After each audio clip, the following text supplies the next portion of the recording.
Arlene Sidaris is a legend of outsider cinema. After a successful career in television on shows like The Hardy Boys, Mysteries, Nancy Drew, she went on to produce 11 of the most famous Andy Sidaris films, starting with the most famous, arguably, Hard Ticket to Hawaii. We are delighted to speak with the vivacious, intelligent, beautiful, and lovely Arlene Sidaris.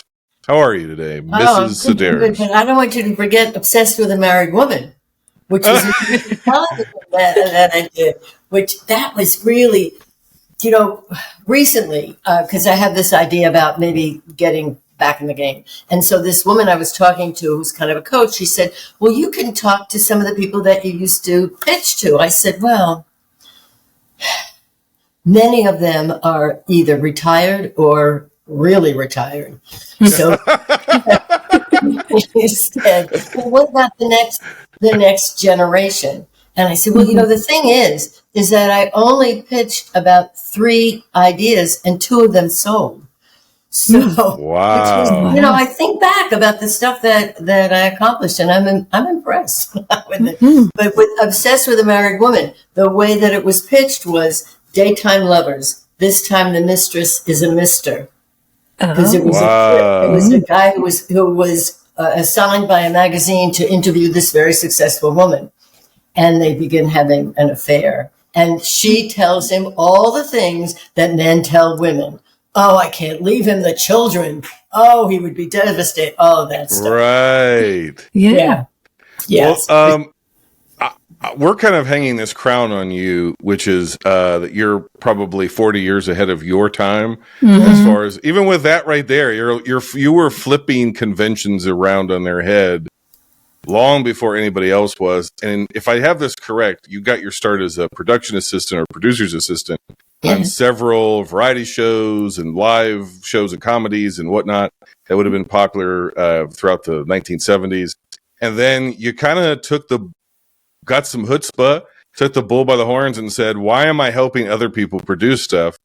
I want to be a producer. And you started pitching ideas with another producing partner of yours, a woman. And then before you know it, all of a sudden, you're a producer in primetime television. There were not very many women. Adjacent to, which is it was a little thing that Andy and I were having. He was saying something about whatever, I wasn't paying enough attention to him. Never heard a man say that.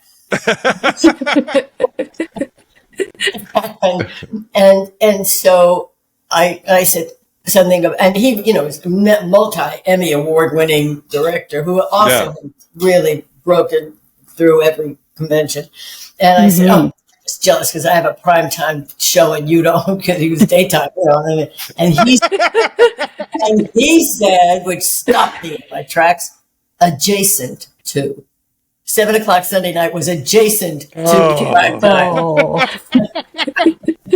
Well, let me ask you this: I know you've been asked this before, but for our audience, what was it like being a woman producing very close to, adjacent to primetime television? I'll just say primetime because that's how it is in the record books, is that you were a primetime producer.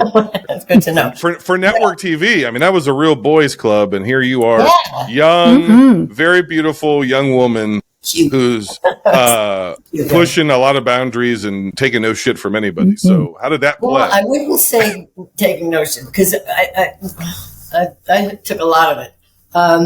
We were surrounded by men.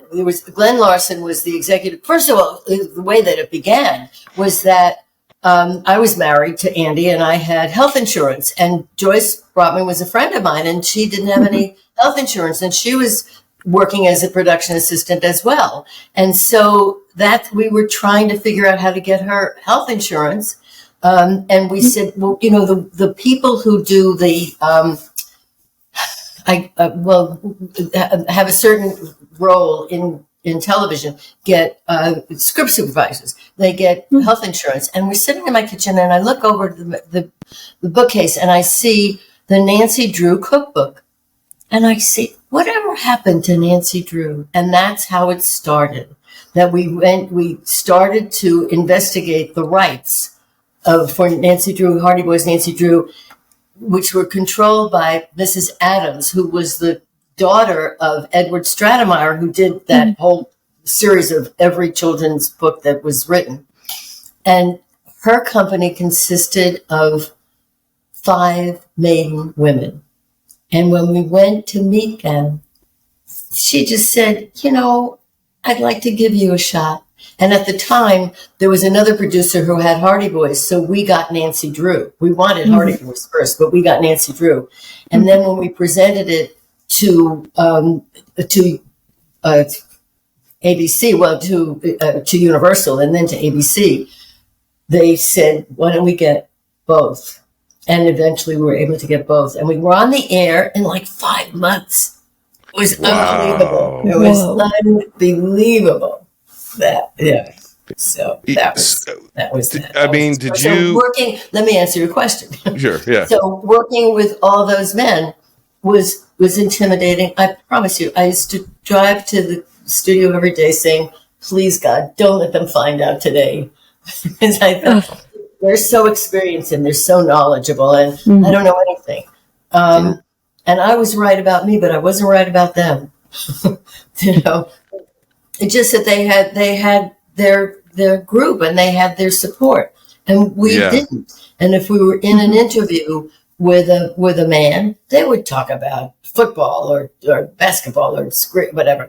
And if a woman came in and if I said, "Oh, I like those shoes. Can we have a business meeting?"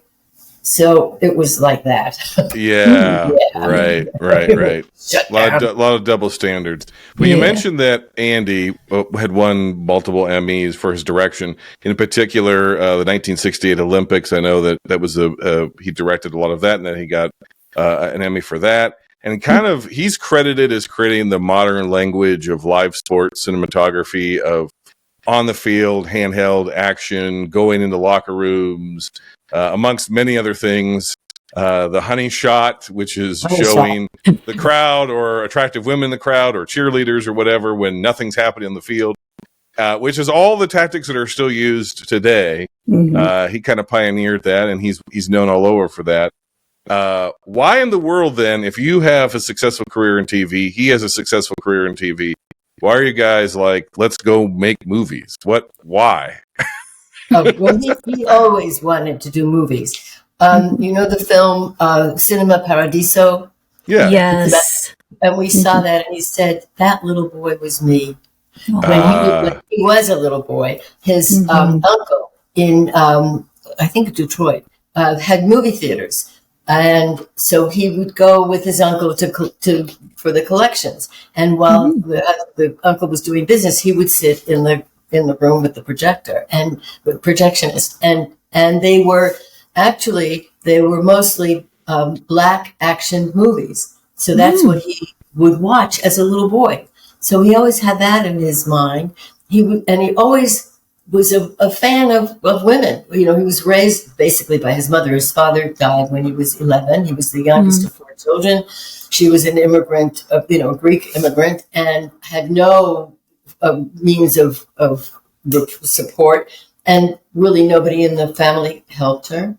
So he really grew with an admiration of this woman who just prevailed, just did whatever she could and just loved him to pieces, that she was a wonderful, wonderful woman. So what was the question? Why did you guys decide to do movies? Then he was, a very successful television director. And then ABC was bought by Cap Cities. Well, Roone Arledge, who was the head of ABC Sports, was very supportive of the people who worked for him. They traveled well. He was considerate about where they would stay and just everything, and the equipment, of course. And then Cap Cities came in, and things changed. And that's when he said, "This is not for me." So that was when he said, "I'm absolutely going to take my chances, and I want to do movies." So he had done Malibu Express with Playboy. And then when it was finished, Hefner didn't like it because he thought of his women as women on a pedestal. He didn't like the fact that they were sweating and fighting. So, yeah. So Andy got the film back and went to Universal. And from that, he had a relationship with Bill Donnelly, who presented the films to what is now Sony, and made what was Warner Brothers before it was their films? They bought it was another company. Anyway, so they bought that film. And from that, there were two more. But we had to put our house up as collateral in order to continue. So let's take a step back. So he comes home from a very successful job. You're successful in TV. He's successful in TV. Mm-hmm. He's like, look, new company. Things are kind of going to crap. We're not being treated the same way in the sports division. I've always wanted to make movies. Let's strike out on our own. Let's go make movies. What's your initial response before we get to, oh, hey, let's put the house up for collateral? Just his pitch to you of like, hey, let's go make movies. What was your response? He did Malibu Express on his own, and with Playboy, and then bought it back because Hefner didn't want to treat it right. Yeah. And it was fine. And so he then made a deal with Universal. That was a single situation. And then he made a deal with Bill Donnelly for 2 films with Sony. And he started hiring people and did all the pre-production thing and had some licenses from Japan, from England, and maybe from Spain. I don't remember exactly, but in any event, when it got down to it, the bank said, those licenses are not enough. We need collateral. And the only collateral that he had was our house. And I said, if you're going to put our house up as collateral, I'm going to write the checks. Yeah. Yes. So is this how I got the nerve to say that, but somehow. Is this how you became as an effective producer, or did he want you to be a producer? No. Well, that was it. If I was going to write the checks, then I was going to You're the producer. He's quoted as saying about you, the smartest thing I ever did was to marry Arlene Sidaris. She is my producer and the love of my life. That's from his book. Yeah. How did you meet? Well, we were introduced in New York. I was working on a Les Crane nighttime show, and the receptionist, I'll tell you how long ago this was. She had one of those plug-in things for the phone. Oh, yeah. Switchboard. She was the most hysterical person. And Andy had known her because she had worked for ABC Sports, and he had stopped by to say hello. And I came in after lunch, and she says that we were introduced. Well, neither one of us really remembers. Then the show was moving to California, and Andy coincidentally was moving to California and to try to do movies. And Les Crane, who was living with Tina Louise at the time, gave a welcoming party to everyone from the show who was being moved out, and Andy was invited to that party, and everybody went out to dinner, and he sat down next to me, and it was coming on real strong, and because it was the 70s, I said, "What's your sign?" Yeah. And he said Pisces, and I said, "Oh, I just had a relationship with the Pisces. This isn't going to work out." And he got real nasty. And I'm makes you feel any better. That's coming back. People are asking for signs with dating. So that's true. Back. It's coming back. It is coming back. I know. My daughter was just here and said she was going to go study astrology with this woman who she used to follow. Anyway. So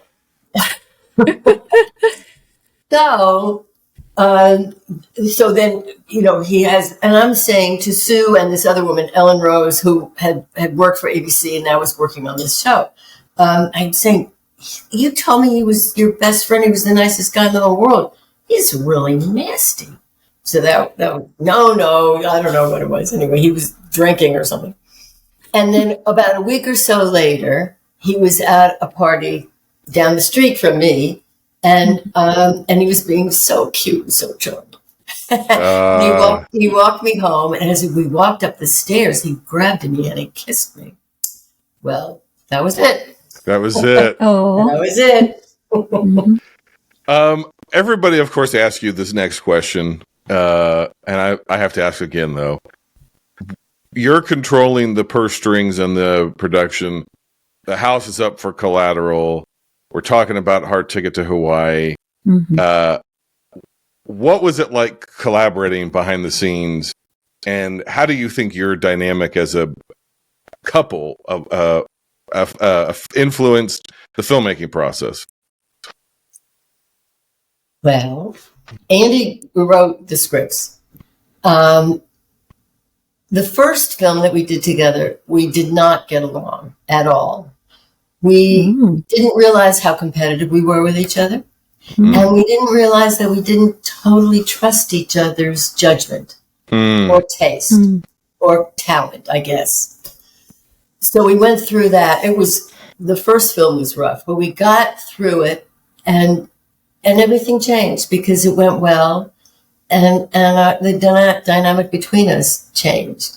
And once the film was on its feet, except for maybe one or two times, we hardly ever had words. Steve Bond talks about with Picasso Trigger about how Andy would, because the one thing Andy would often say, if I said, we have to fix this, even when it was in script form, we have to fix this, it's not clear. Oh, it'll be on its feet, it'll be fine. No, it has to be on the paper. It has to be. So that was me. That was what I was very diligent about. Details. So Steve Bond would say, Andy would do a scene, and then he'd say, okay, let's move on. And Steve would say, uh-oh, she's walking up. Well, so we've seen now eight of them together, Molly and I, and have talked about them for the public consumption. Yes. And our theory, and you can correct us if we're wrong, is that the productions in which you were more directly involved, you're involved in a lot of them, but the ones where you were more directly involved was like, we just have this suspicion of that you probably had a conversation at some point on some of these movies, because some of them feel like they're lacking your touch. Is that fair to say, or are we wrong? I don't know, what you discussed, but I think the influence that I will take credit for is to be diligent about putting the words on paper. And even when we were on our feet and he'd say, oh, we'll fix it in editing. And I'd say, no, we'll fix it now. That was yes. I was the taskmaster. And that was, I think that any of the crew, whoever, Andy, the first film, if somebody wanted some favor or to leave for a day, whatever, and Andy would say, okay. And then that's where we had differences. I'd say, no. So in the future, he was able to say, I would let you, but you got to talk to her. Yes.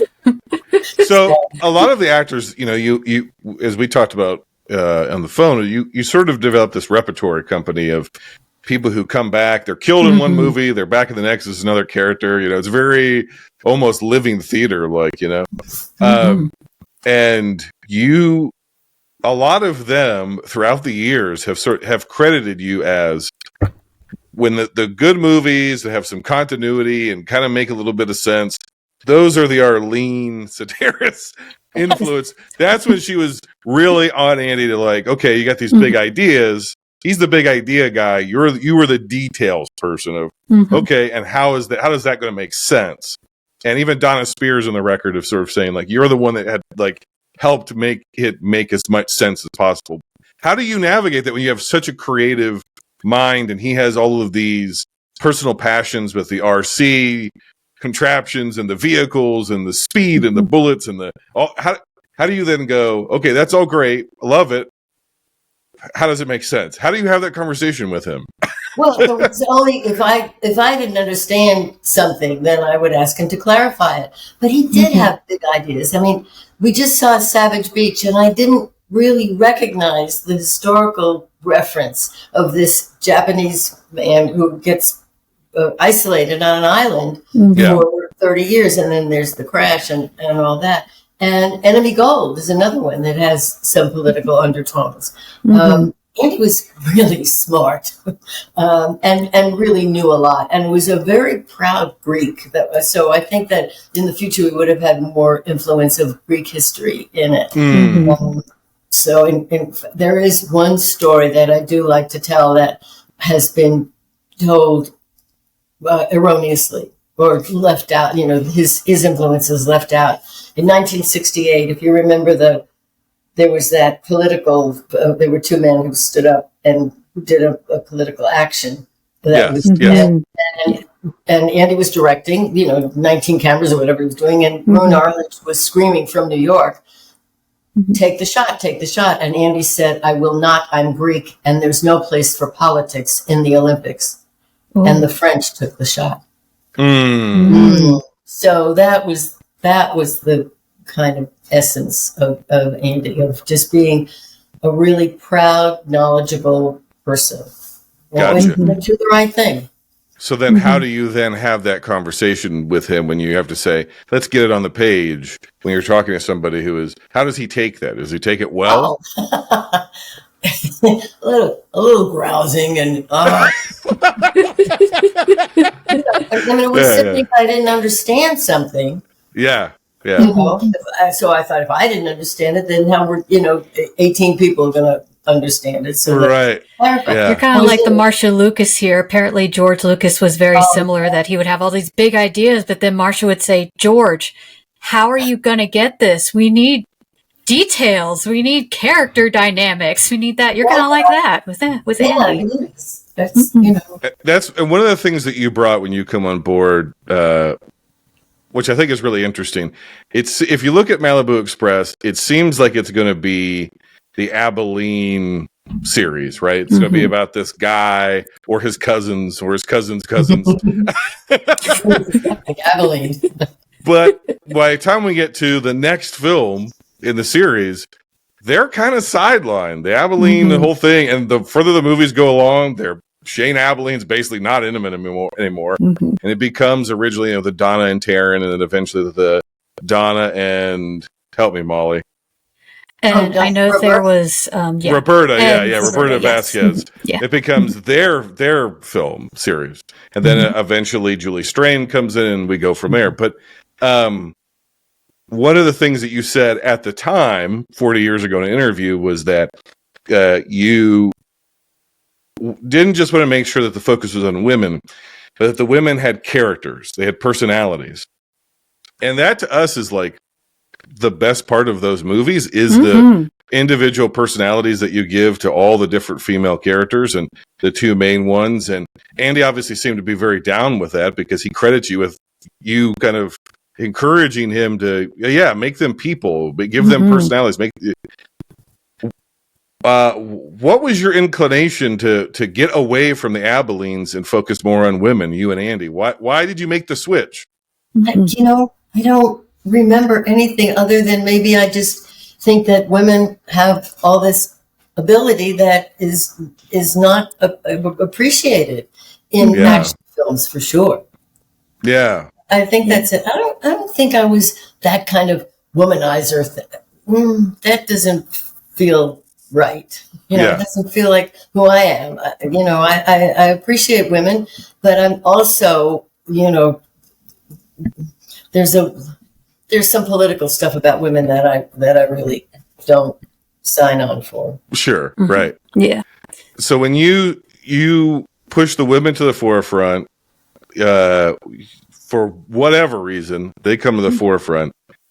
Then it becomes, Andy Sidaris loved his buxom women and had no shortage of beautiful women around him. And, and you've been asked repeatedly, how do you feel about that? I'm going to ask you a different question. I don't care about that part of it.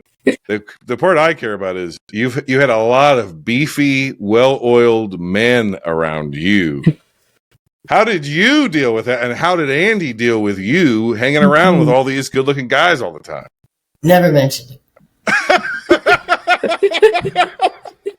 Never. There was one situation where a man came in to read, so good looking. He came in for an interview. He was so good looking. And I gave him the script for his part. And the next day his agent called and we made the deal. And Andy said, "How did he read?" I forgot to read him. Wow. Yeah. So that was on me. He was fine. But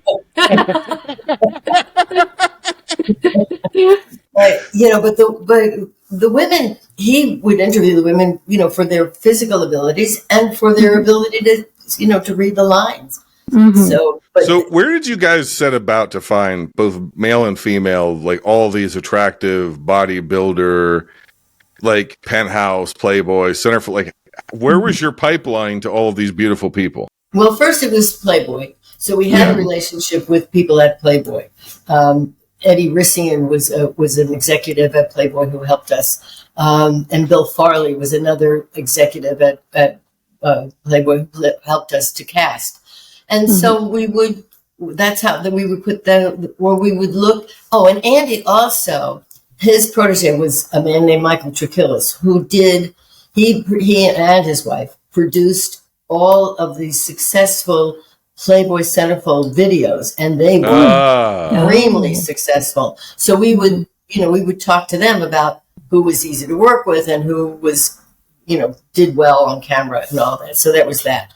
And then as far as the men, I guess, through Andy's sports connections.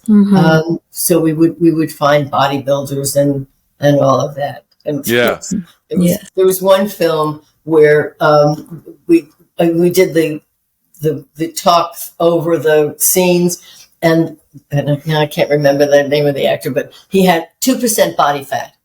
And Andy said, I loaned him my body for this film. I said, well, when are you getting it back?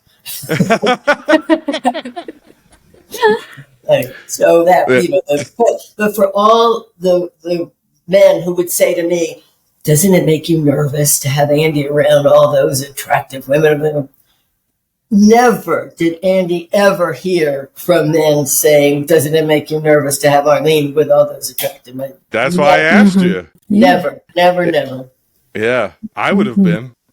I would have been nervous. Like, whoa, there's a beefcake walking around here. This is oof.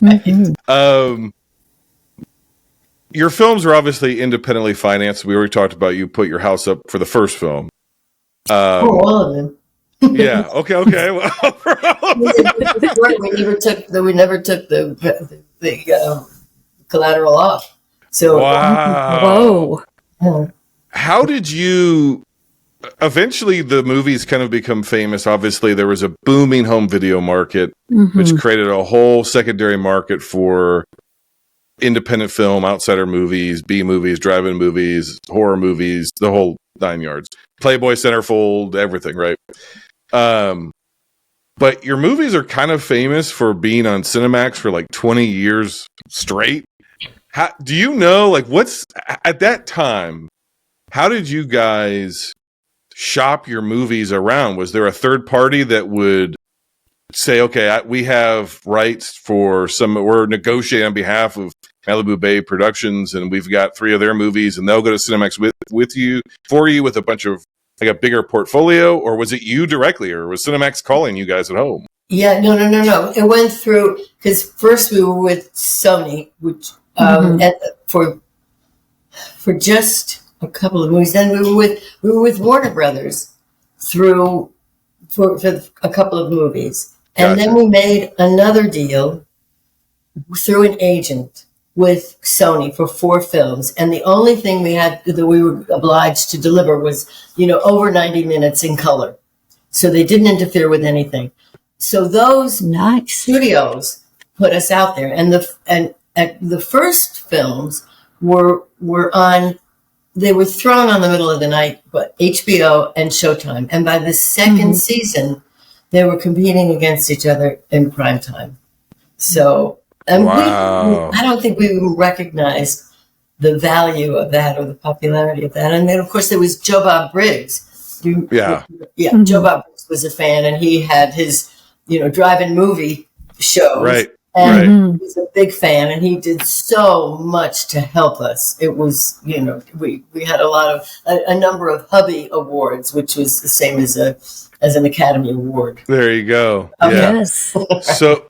So you guys were able to retain ownership, though, correct? Or they came back to you? Is that how that worked? Oh, we owned everything. Whoa. Wow. Yeah. So if somebody now wanted to say, like, hey, because there's all of these boutique labels now for home video, as physical media has declined overall and everything's going streaming. And we should say, as a plug for you, that most of these movies are currently streaming on Tubi and are available for rent all over. And many of them have been remastered. So go check out the films that we're talking about, the Triple B series or the Lethal Ladies series or whatever you want to call it, the Andy and Arlene Sidaris series. But so somebody wanted to come to you and say, hey, we want to put together a box set, They essentially license the movies from you, Malibu Bay Productions, directly, and then they have X amount of time to be able to distribute them. Is that how that works?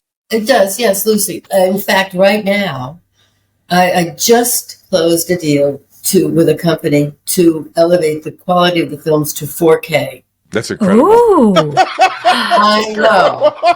Yeah, that's incredible. Wow. To put that money into these films, they must know something about the return. So that makes me happy. And so that's the next step is they just started. They're just getting, they're going to start with the first film, which is Malibu Express, which is the one film that I didn't produce. And they're having a little trouble finding some of the elements, which is another thing. The streaming television was great for us. Yeah. But now it's all streaming, and there's a lot of theft. So gotcha. And the laws haven't really caught up with residuals with that, because with television, with network television, you at least had the residuals right there. But with streaming, it's a whole different bag where they don't have laws saying, oh, even though there's advertising, that just goes directly to the company. It doesn't go to the people who made that media that person's watching. The residuals will affect all the union people. But they don't really affect me. I mean, I stream fees. But I'm supposed to, with television, there was reporting to each of the unions. Right. Yeah. It's I don't think so. Boy, I feel like we could talk about you all day. Molly, did you have any questions? Because I got like a slew more here for her. But do you have any questions, Molly? I want you to be able to speak.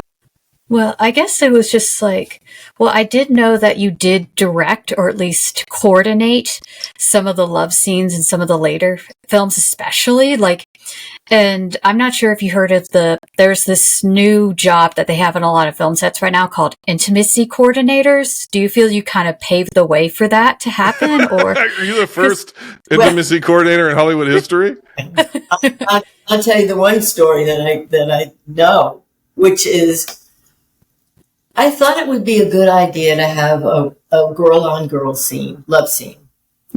So Andy was like, ooh. Oh, one of the few heterosexual men who would think that, I believe. I get, he was a very conventional guy. And, very much so. Anyway, so he said, well, you'll have to direct it. Okay. So also because I'm just the way that I do things, which is so unlike, not like a director, said I'm going to have to write it out. So I wrote out the shots, and he looked at it and just went, "Oh, yeah." So we're about to do it. So they're the two women, and it was just very romantic. I thought it was very sexy. But we started And so I went, and I'm giving it to the director of the photography and the other, other coordinating people who have, always worked with Andy, who it has quite a different style. So everybody's kind of, I don't know what they are, but I do like the second shot, and Andy's now over the side saying, I'm losing my light. And he's complaining. He was just ragging on me. Anyway, we got through it. But and in fact, in Savage Beach, the director of photography was there because of that action scene that I wanted to really talk about. And he said something about remembering that Andy would say, Arlene, you do it. I don't remember that at all. Well, you were you're so busy because you're running the business side of everything. And you're kind of mom of the set, and everybody's got to run through you, and you got to keep it. You're wearing a lot of hats. He's wearing a lot of hats. You're wearing too. Yeah, right. Yeah. And so there's all kind of stories from people who worked with you behind the scenes and the actors who all credit you as like, oh, well, she stepped in and did this, or she pitched during this. We weren't quite getting this sex scene, and so Arlene started tossing out ideas of what we should do, that you were off camera going, do this, touch her there, kiss her here, to some of these guys, and they credit you as like some of the better sex scenes where you kind of zhuzhed them up, you spiced them up. And of course you don't remember it because it was just a day of work for you. Yeah. It was just work. And I did, I was responsible for everything. I just remember the wardrobe, when a day that it rained, when it wasn't supposed to, and it rained, and the wardrobe mistress said, you have to do something about this. And I said, well, don't talk to me, talk to him. Yeah, we have to do something about the rain. Are you familiar at all? Well, let me phrase it to you like this. Are there any modern films or filmmakers that you believe capture a fragment of, or maybe have been inspired by Andy's work and your work? Oh, yeah. Well, yes. Now I'm blocking, of course. The name of because we have the snake, and yes. Let's hit the sauna or let's hit the hot tub. I do my best thinking there. Those are the all-time great lines, and they're in that hot tub for all of 30 seconds just to look at the diamonds, and they're out. I thought, wow, okay. So, who was the director who has done all those movies? Very well known, but I think he was a little inspired by Andy. And I'll write to you. Okay, yeah. I don't remember his name, but you would know him very well. He does do movies where women are pretty prominent and active. But I feel like, and you've probably heard this before, I feel like the Fast and Furious films owe you and Andy a huge debt. Because they're basically $200 million Andy Sidaris films. They didn't start off that way, but I would say they started off as being a ripoff of Catherine Bigelow's film Point Break. But I would say by like the third, fourth, fifth, and certainly now in the series, they are Andy Sidaris films. The only difference is rather than having any sort of naked women, it might be some short shorts, some honey shots of short shorts, but it's a lot of men's rippling muscles, which you guys had plenty of that as well. But as far as like the action sequences, they're just kind of like if someone had given Andy Sidaris $200 million, what movie would he make? Like, what would the set pieces be like? And that's what it feels like. So I feel like they need to cut you a check or something, in my opinion, for inspiration or yes, some more than others. Some of those movies, and Molly and I was like, Molly, isn't this a Fast and Furious movie? Like, and the fact that like the family of the characters, it starts off as like these two women, and the group just grows and grows and grows, and we've got magicians who end up getting blown up, and we've got I would be remiss if I didn't ask you about the Cynthia Brimhall played Edie. Mm-hmm. She dies in one of the movies. Do you remember this? No, she doesn't die. We had to replace her once with Lisa London, and we had to kill Lisa. Wait. You're blowing my mind. Yeah, because she gets shot, right? And Cynthia backed out like a day before we were supposed to leave for Hawaii to shoot, and we said we need a redhead, and we got and Lisa who helped me when we did the Q&A. Was Lisa playing Edie? No, she was playing she was playing another character, but gotcha. She was basically, she owned a restaurant I see. Oh, that's why. Yeah, because we're watching it and we're like, this character died, because eventually Cynthia or Edie's character starts getting all these song and dance numbers. Whose idea was that? Oh, well, she was on tour with Playboy, singing and dancing. Gotcha. So we said, well, let's incorporate that. Yes. Yeah. So this is also why we need 4K, so we can see the faces clearly. Correct. Where I thought, because the next movie, Edie's just back and it's never explained. Yeah. I'm like, she's dead. Well, yeah. Okay. By all right. 4K, we won't have that issue. I'm buying the whole set in 4K. Oh, good. Yes. Who I know when we talked, you said there were several people that you worked with who had meant a lot to you. Who of that crew of reoccurring men and women are the ones who are kind of nearest and dearest to your heart? Not to upset anybody else who's still alive, who maybe will see this interview, who worked in those movies and go, she didn't mention me and she was like a mother to me. But well, there aren't too many people who would say she's like a mother to me. Maybe one or two, but Donna, I was really fond of Donna, and I thought that she didn't appreciate her value, but she always performed well for us. Julie Strain was, because we only used Playboy Playmates, and she was the other Penthouse.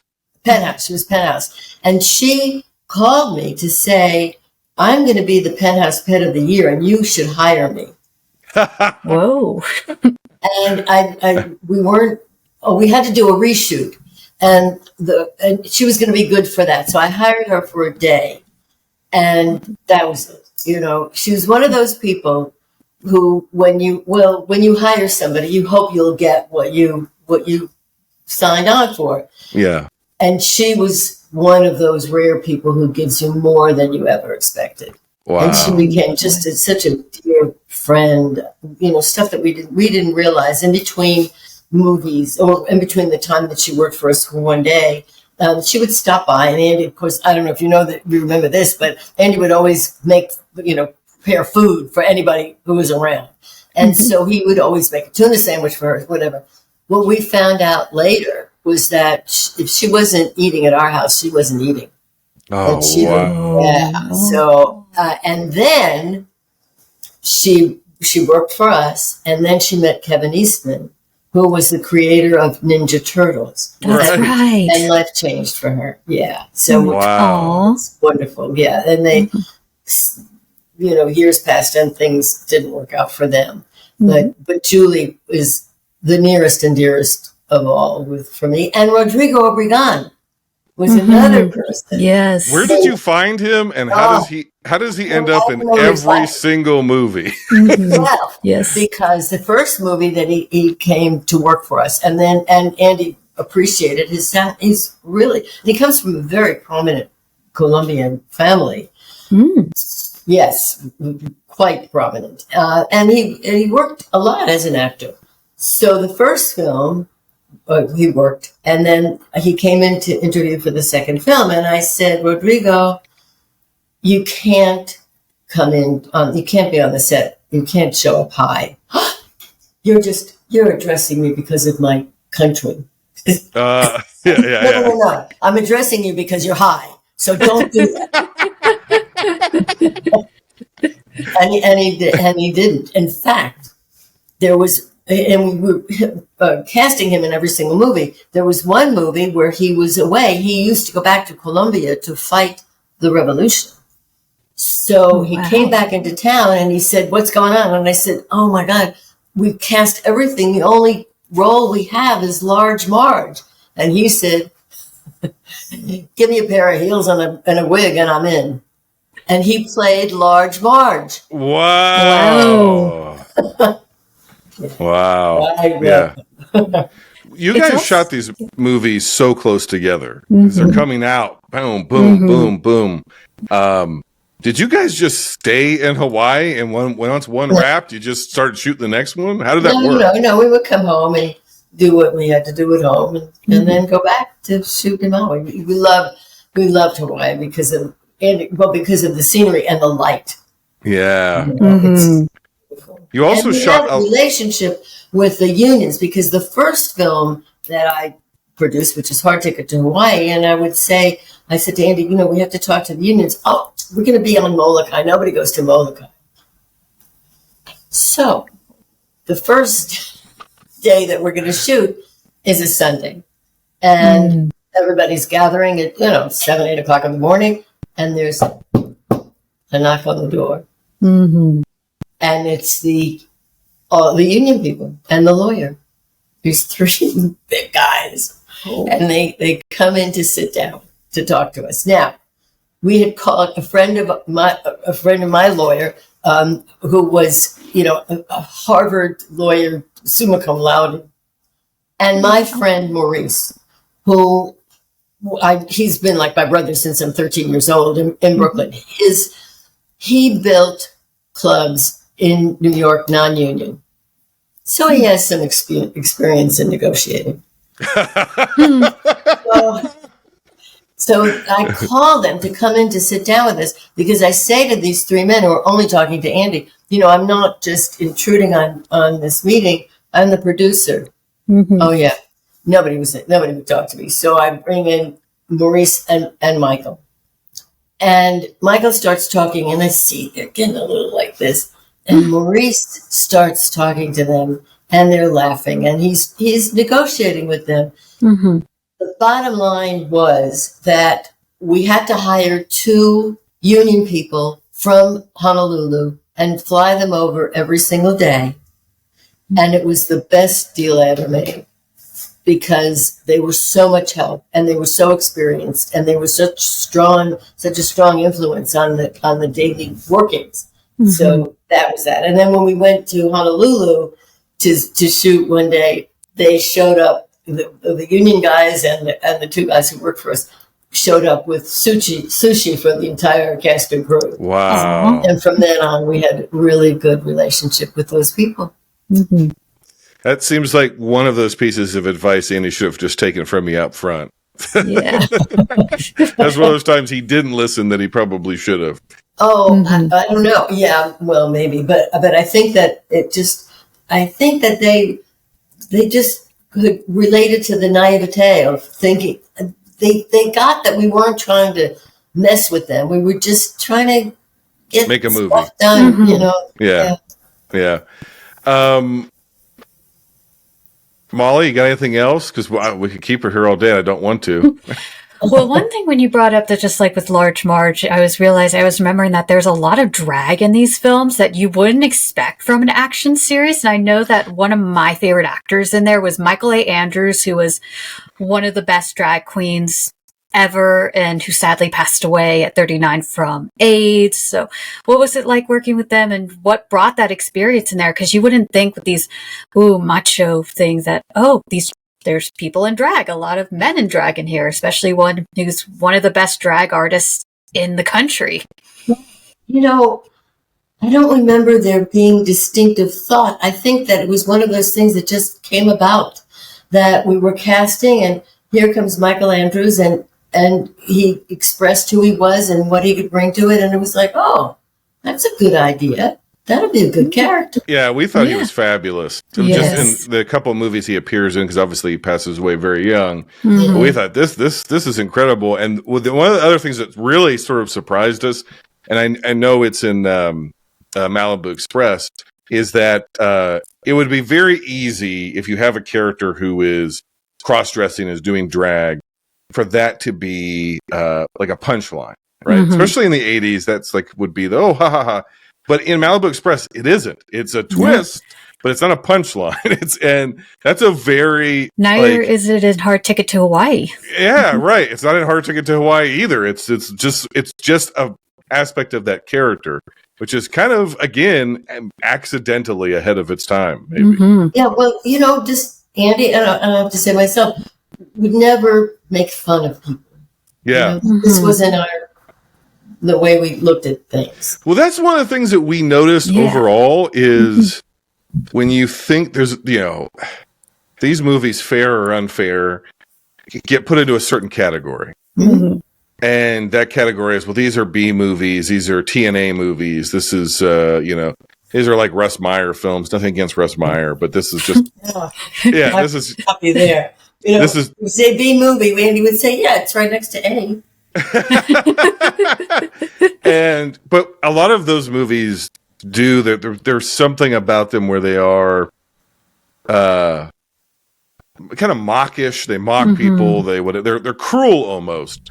And there's an innocence to all of these movies, which kind of surprises you especially when you watch them in a row, right? When you sit down like we did and watch an Andy Sidaris film every week for 8 weeks. Yes.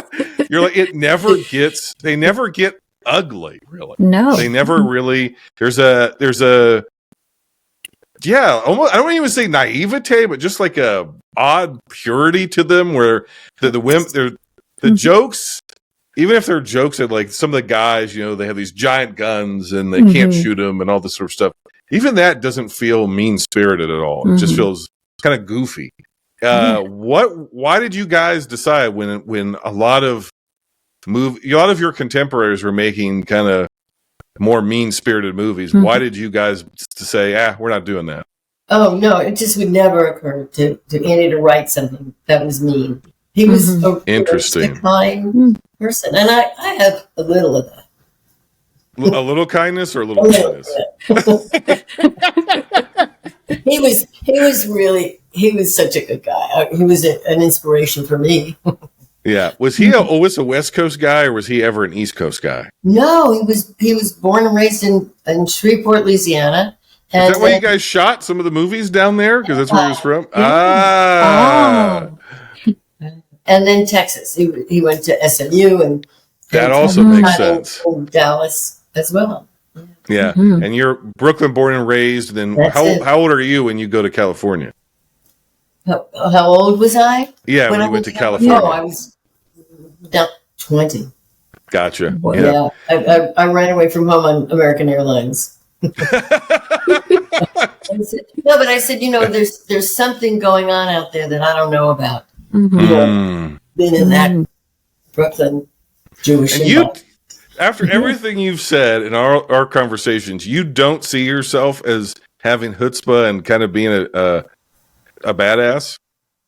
No, I don't. For so many years, I was so intimidated by the experiences that I had to face. So but at 20, you select to get on a plane, fly across the country to somewhere you've likely never been. That an area of the country that chews people up and spits them out, as you well know. And not only did you, I don't know if you feel this way, but to us, you didn't get chewed up, you didn't get spit out. You're one of the most prolific producers and producing pairs of the 1980s, and you have movies that 40 years later, dummies like me want to talk to you about. Yes. Thrilled and really honored. Because this, I mean, how many filmmakers, A-list filmmakers, were making movies in 1982, 83, 84, 85, 87, 89, same period that you were into the 90s.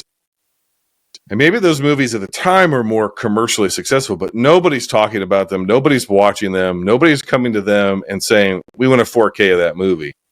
But Hard Ticket to Hawaii and some of these other films are going to exist forever. They're going to, not everybody's getting invited to USC to watch a movie and lecture about it. No, to the movies, to the film students. But you seem surprised by that. How are you surprised after 40 years of being celebrated? Because the interest now seems to be increasing.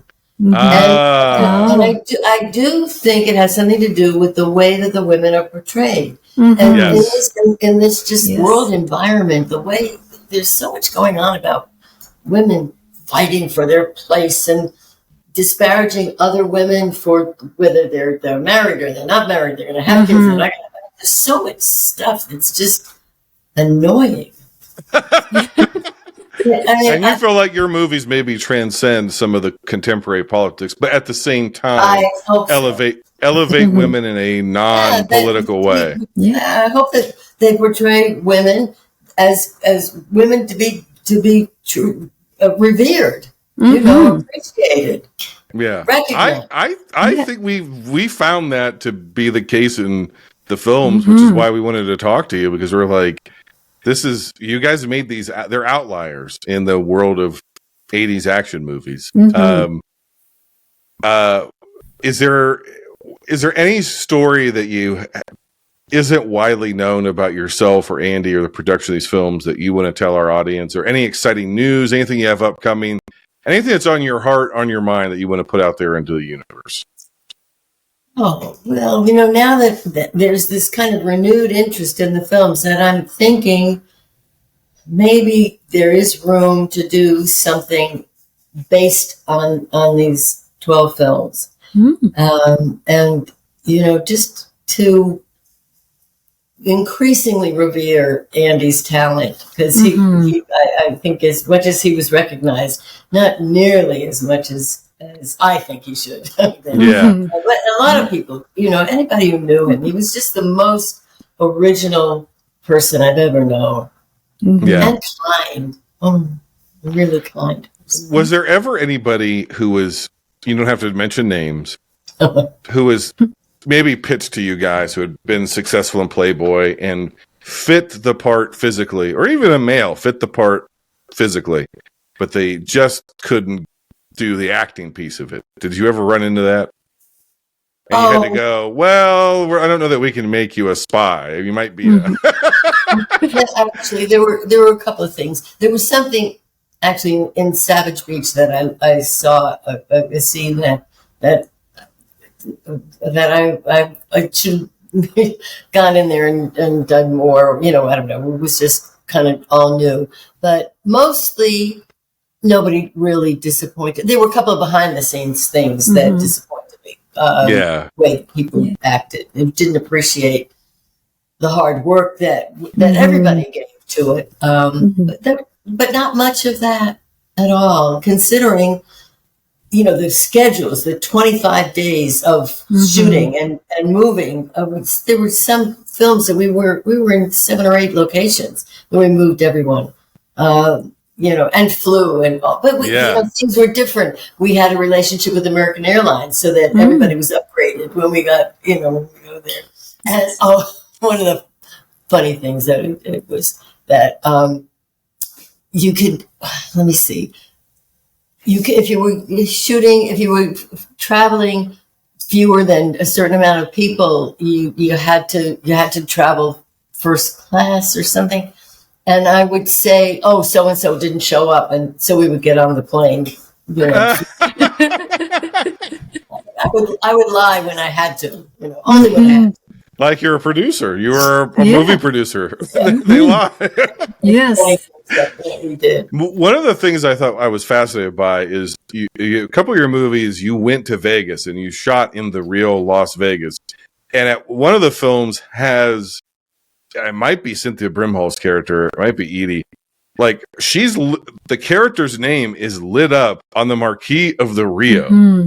How the hell did you negotiate that? And did you have to shoot that at like 2:00 in the morning? I'm sure we did have to shoot it at an odd hour. Yeah. But we did do stuff like that. People cooperated with us. How? You would ask, and all they could say was yes or no. You know, so there were a lot of things that we did that were you the one who was wheeling and dealing, or was it you and Andy, or were there other people who were mostly wheeling? I would be the one asking. So you know, I was a sympathetic character, I guess. Maybe just a charmer. Yes.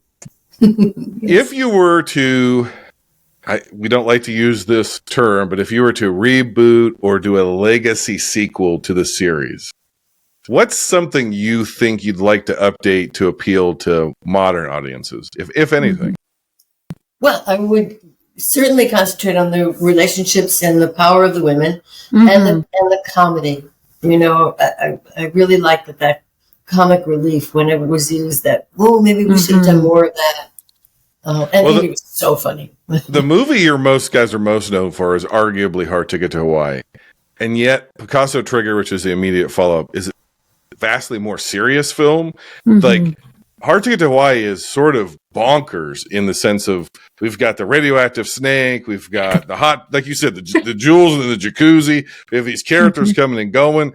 The first Abilene is in a movie about himself. So it's a movie within a movie, and the poster's there. And there's a lot more like it. You guys were going for it. And the other films are kind of more, it's hard to say they're restrained, but they're not, you don't have as much plot. You don't have as many, there's nothing as wacky, I guess, in them. What made you decide after Hard Ticket to kind of rein it in? Oh, I don't think we decided to rein it in. I think that maybe they were just, you know, enough, all that could be done. Yeah, Gotcha. No, I don't think there was any reining in. Although I think for maybe a minute, Andy wanted to be more serious than you know, making fun of the action. But I thought that was not the right way to go. That was what made it unique. Well, there are a couple in the series that are kind of more straight ahead dramas, and you're like, whoa, this is. So we had that, like, maybe he wanted to do a more serious espionage film, and then the comedy eventually comes back too, and we appreciate that as well. So so you would up the comedy, you think? I appreciated that more, you know, because that was who Andy was. He was such a funny person. I mean, you think about things you never imagined. Well, we've had you far too long to have this. I'm talking about myself. I could go on for hours. But I really appreciate that you get the joke and that you like the film so much. I really appreciate that. You've been more than generous with your time. You are a delight. I so appreciate your attention, Jason and Molly. It's so nice to talk to you and that you get the joke and that you know you really saw what we were trying to do and you appreciate it. I'm very for that. Making movies is hard, period, and it's especially hard when you're doing it literally on your own. The only the backing you have is the success of the prior film, international sales ahead of time, pre-sales, and your house. So we had each other, and each other. Yep. We never had to go to anybody else to see if, we just each other. If we agreed, then it was done. So that's after I spoke with you on the telephone, I posted on social media because I had said initially we were a few movies in. I said, "Man, I really want to talk to Arlene Sidaris," and I'm like, "I don't know how I'm going to find her, and how am I going to get in touch with her, but I've got to talk with Arlene." And I put it out there into the universe. It was like, I'm not asking for much. I'm just asking for Arlene Sidaris. and so people were really sort of like, we really want you to talk to her. We want to hear from her. We want to know what she has to say, and so forth. So that really pushed me to reach out to you. And I just put out on social media, I was like, she's everything you'd want her to be. Yes. Because so many people have seen the archival interviews. They've heard you on the box set for the commentary tracks that you've done with you and Andy when he was still with us. And so many people know you guys and know your voice that again, I can't iterate enough to you how loved and appreciated you are amongst people who love movies. And I don't know. More people should tell you how great you are. You're fantastic. Concur. I really love hearing that people appreciate the movies. They And do. I love talking about the movies and what we did. It makes me so proud that we barreled through all of the stumbling blocks and all the people who, dismissed us and disparaged us, I mean, I did Hardy Boys, Nancy Drew, and every week there was somebody saying, can you make it sexier? Can you make it more skinny? We could not use guns and we could not have anybody kiss. And then I would do these movies and they would say, do those movies. Yeah. Yeah. So, Well, I think maybe some folks like Pandora Peaks maybe tip the scale over into a different category. oh, right. Stunned. When we got to her, we were like, whoa, what is happening here? She only made one appearance. She was a one and doneer. That's right. Yeah. Well, you say there's nothing like a first impression. First impression. Yeah. And then we ended up getting to, oh my gosh, was it Ava? Is that her name? Ava Kittrell? Yes, Ava Yes. Yeah. She's got a book that she was married to Peter Connect, who was a lawyer, and he wrote a book about crime in Los Angeles. It's coming out in about 2 weeks, and it'll be promoted on the website, on andysidaris.com. So she's had 10 years of keeping up the memory and the legacy. Yeah. So, and she also came up with all that astrology stuff. Sextrology. Yes. Apparently she's doing in real life now. In real life. Yes. Yes. Because I was like, this is such a, she comes so late in the series and all of a sudden she's seemingly on the radio 24/7 and the radio station just happens to have a jacuzzi, which is nice. Oh, And she's a very beautiful woman, and she Molly and I, she took both of our breaths away. We were like, whoa. Yeah. But we're like, sextrology, where did that come from? And it turns out that's her. that's right. Right. And it's for us to have that quality. Yeah. Because we were like, Peter had a Bentley that we got to use. yeah. So everybody chipped in a little bit to make these productions possible. Yeah. Well, we thank you so much for your time. We'd be more than happy to talk to you anytime you have anything you want to promote, or any stories you want to tell, or anything. Just don't hesitate to reach out to us, and we'll be in touch. I'll keep you posted on the 4K for sure. Yes. Okay. Awesome. Thank you so much. All right.